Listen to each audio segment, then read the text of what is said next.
Magandang umaga mga idol. Bali, alas 3 na ng madaling araw, March 2, 2024. Siguro tapos na ngayong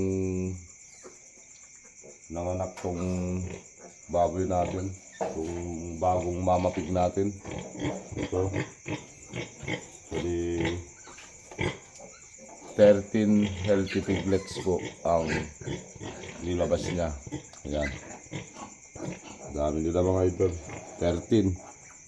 First parity pa lang to mga idol.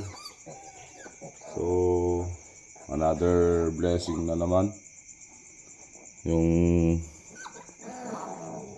natanggap natin ngayong umaga mga idol. So, pwede na tayong mag-inject ng amoxicillin mga idol, antibiotic para sa ating bagong inahin. Ayan.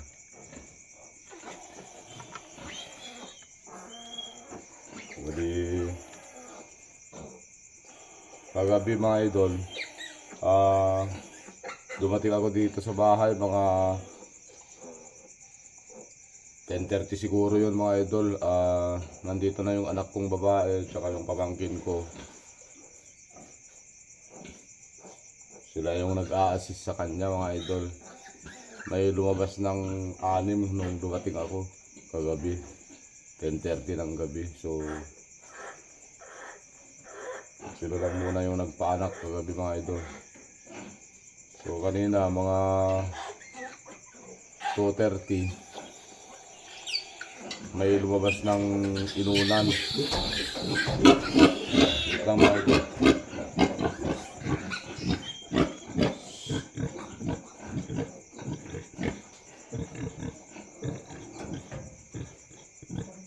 May lumabas ng inunan mga idol. Kanina mga 2:30. Bali 12 na piglets lahat kanina. Pero may sumunod pang isa. So 13 silang lahat mga idol.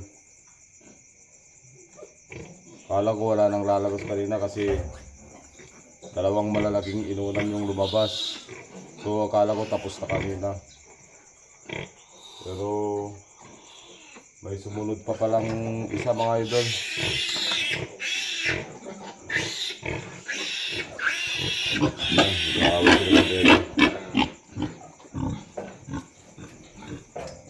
Gaaway sila sa dede mga idol.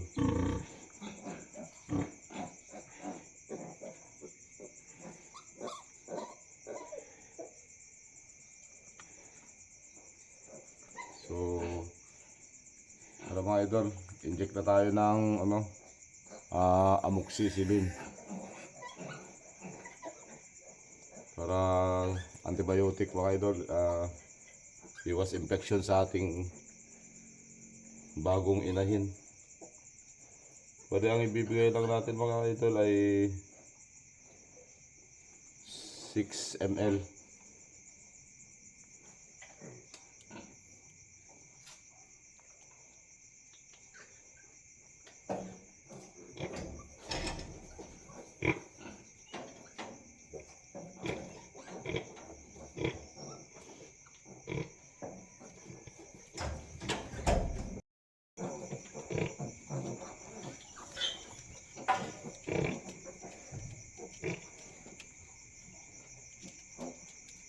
Ito mga idol, 6 ml lang yung ibibigay natin sa kanya na antibiotic. Dahil ang nakalagay dito sa dosage and administration nitong amoxicillin, 20% na LA mga idol, long active, ay 1 ml per 20 kilograms. So tansya natin dito sa baboy natin, sa inahin natin ay mga nasa 120 kilos. So 6 ml lang yung ibigay natin ng antibiotic mga idol.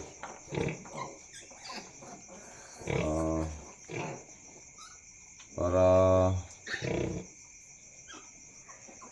prevention lang po mga idol, para hindi magka-infection yung inahin natin dahil nanganak siya. So prevention tayo mga idol. Tara mga idol, turukan na natin. Stress na yung inahin natin mga idol. Ayan, habang natutulog siya mga idol kasi pagod na pagod siya, turok tayo mga idol. Tara mga idol.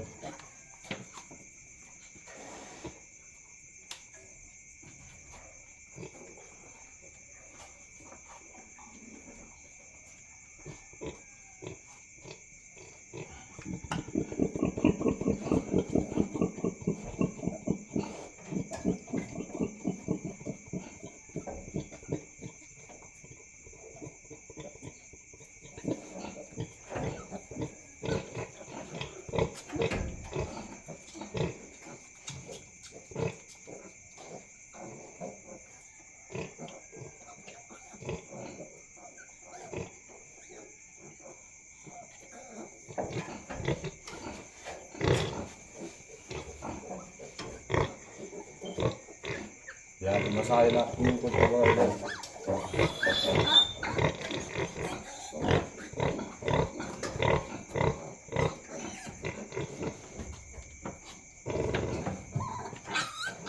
Yan, okay na mga idol. Hinggitan na natin siya. So, wait lang mga idol, tingnan lang natin yung anak. Kasi ingay.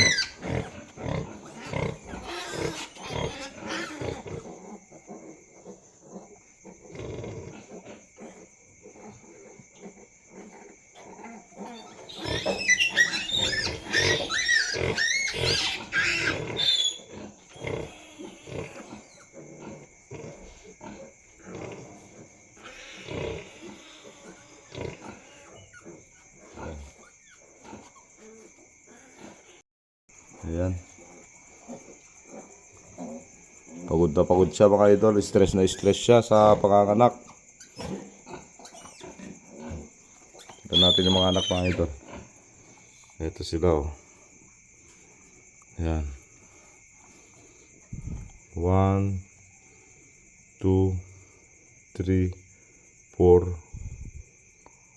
5, 6, 7, 8, 9, 10, 11, 12, 13. Ito. 13 silang lahat mga idol. So, salamat sa Panginoon at meron na naman tayong bagong mga biik mga idol.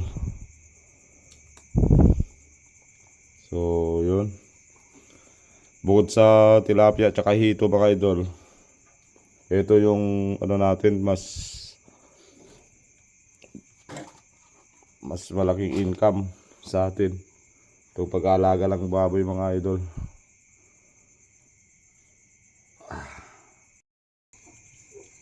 So, dati mga idol, matagal na tayo nag-aalaga ng mga baboy mga idol, kaya lang wala tayong inahin dati.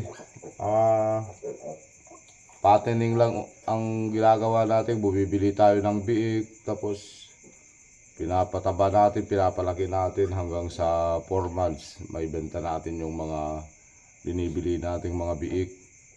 So, ganun lang palagi ang ginagawa ko dati mga idol. Nung una, bali dalawang kulungan lang noon mga idol, yung una yung nandoon. Dalawang tigda-dalawa ang laman, so 4 lang na biik ang binibili ko dati. Tapos yun yung pinapalaki ko para maibenta. Pero nung pandemic mga idol, nung nasa ECQ tayo,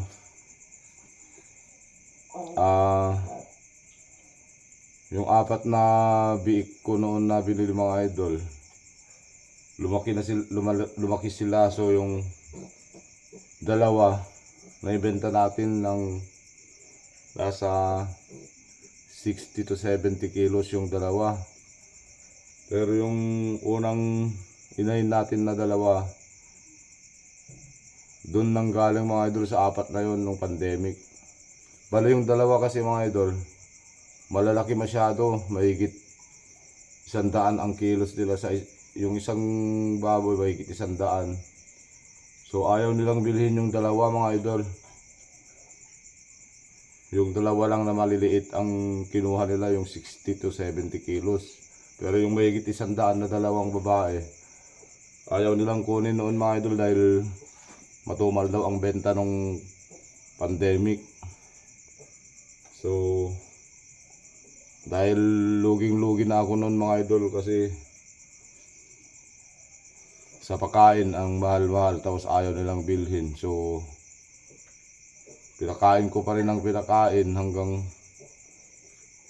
umabot na ng 8 buwan sa akin mga idol. So nag-decide na lang ako na gawing inahin. Pero ang masama nun mga idol, zero knowledge ako about sa pag-aalaga ng inahin. So sinubukan ko na lang mga idol, subukal na lang ako.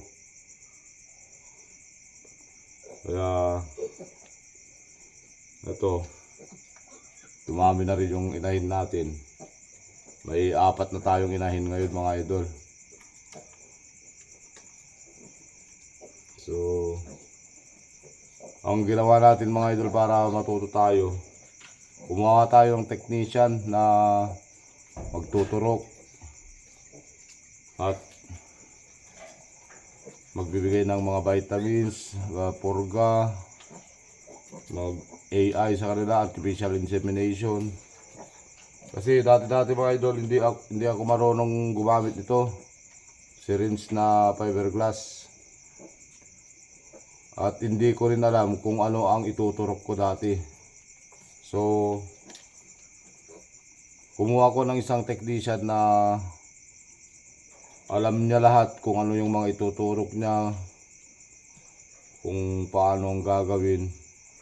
Kumuha ko ng isang technician at napag-usapan namin na tuturuan niya ako at bibigay ko sa kanya yung isang biik. So yun ang ginawa ko mga idol. So nung panahon na siya yung nagtuturok, tinatanong ko kung anong gamot ang ituturok niya. Nililista ko yan mga idol. Tapos nung pwede nang iwalay, so yun, dumating na yung time na kukunin na niya yung isang biik. Binigay ko na sa kanya mga idol yung napag-usapan namin. So yun, doon ko na lang pinagbabasehan dati kung ano yung gagawin ko pagka may manganganak ng inahin. Tinitignan ko yung sinulat ko mga idol, yung day 1 ng panganganak, mula buntis mga idol, yun. Kung ano ipapakain, kung kailan ka magpapakain ng pampagatas, kung kailan ka magtuturok ng iron, mga ganun mga idol. So natuto tayo dahil sa kanya. So, kaya hindi tayo nang hinayang na ibigay yung isang biik mga idol dahil tinuruan naman niya tayo. Pero ngayon ako na idol ang nagtuturok at nagbabakuna sa mga biik. So ito ang gagawin na lang natin ngayon, padidehin natin ng padidehin. Tapos siguro bukas or ano na lang, bukas na lang tayo sa second day na lang. Tsaka tayo magpuputol ng ngipin tsaka buntot. Para hindi gaanong stress yung mga biik mga idol. So hanggang dito na lang muna mga idol. Kwento ko lang sa inyo kung paano ako nagsimula sa pag-aalaga ng inahin. Kasi yung sa fattening, madali lang naman yun. Pakainin mo lang ng pakainin yung mga bibilhin mong biik. Hanggang 3 to 4 months ay pwede mo nang ibenta.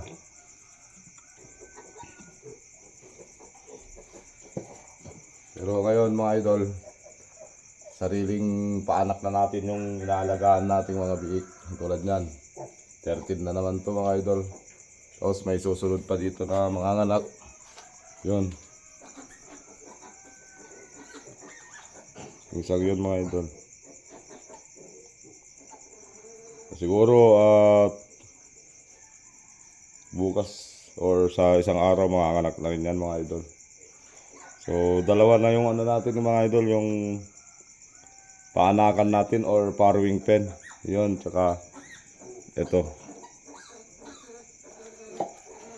So kulang pa tayo ng isang brother lamp mga idol, yun, yung ilaw na yun. Maglalagay pa tayo dito sa kabila. So yun na lang muna mga idol. Maraming salamat at God bless us all.